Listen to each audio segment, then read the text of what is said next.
ಶ್ರೀ ಗುರುಭ್ಯೋ ನಮಃ. ಶ್ರೀಕೃಷ್ಣಾಯ ನಮಃ. ಎಲ್ಲರಿಗೂ ನಮಸ್ಕಾರ.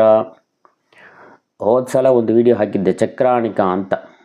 ಅದರಲ್ಲಿ ಚಕ್ರಾಣಿಕ, ಚಕ್ರಾಂಕಿತ, ದ್ವಾರಕಾಶಿಲ, ಗೋಮತಿ ಚಕ್ರ, ಈ ಚಕ್ರಾಣಿಕೆಗೆ ಇದೆಲ್ಲ ಹೆಸರಿದೆ. ಗೋಮತಿಯಲ್ಲಿ ಇದು ಸಿಕ್ಕುವ ಕಾರಣ ಇದಕ್ಕೆ ಗೋಮತಿ ಚಕ್ರ ಅಂತ ಹೆಸರು.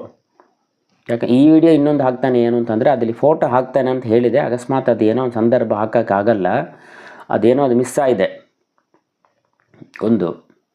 ಆಮೇಲೆ ಗೋಮತಿ ನದಿಯಲ್ಲಿ ಸಿಕ್ಕುವ ಕಾರಣ ಈ ಚಕ್ರಾಣಿಕೆಯಲ್ಲಿ ನೋಡಿರಿ ಅಂತಂದರೆ ಅದರೊಳಗೆ 1 2 3 4 ಅನಂತ ಚಕ್ರಾಣಿಕೆ, ಅದರೊಳಗೆ ಚಕ್ರಗಳಿರುತ್ತೆ.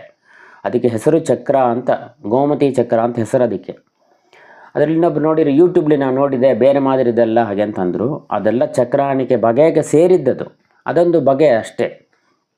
ಇದು ಸಂಖ ಅಂತ ತೊಗೊಂಡ್ರೆ ಸಂಖ್ಯೆ ಹೀಗಿದೆಲ್ಲ ನೀವು ತೋರಿಸಿದ್ದು, ಇನ್ನೊಂದು ಸಂಖ್ಯೆ ಹೀಗಿದೆಲ್ಲ ಹಾಗಂದರೆ ಸಂಖ್ಯೆಗೆ ಬಗೆಗಳದೆಲ್ಲ ಬಂದು ಅಲ್ಲಿ 100 ಬಗೆಗಳಿರ್ತಲ್ಲ, ಅದೇ ಮಾದರಿ ಇದು ಬಂದು ಅದಕ್ಕೆ ಸೇರಿದ್ದದು.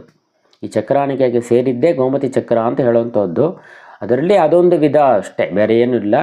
ಇದಿಲ್ಲಿ ಖಂಡಿತ ಈ ಫೋಟೋ ಹಾಕ್ತಾನೆ, ಇದು ಎಷ್ಟು ಡಿಫ್ರೆಂಟ್ ಇದೆ ಅಂತಂಬ ಫೋಟೋನ ಇದಿಲ್ಲಿ ಹಾಕ್ತಾನೆ ನೋಡಿರಿ. ಶ್ರೀಕೃಷ್ಣಾಯ ನಮಃ.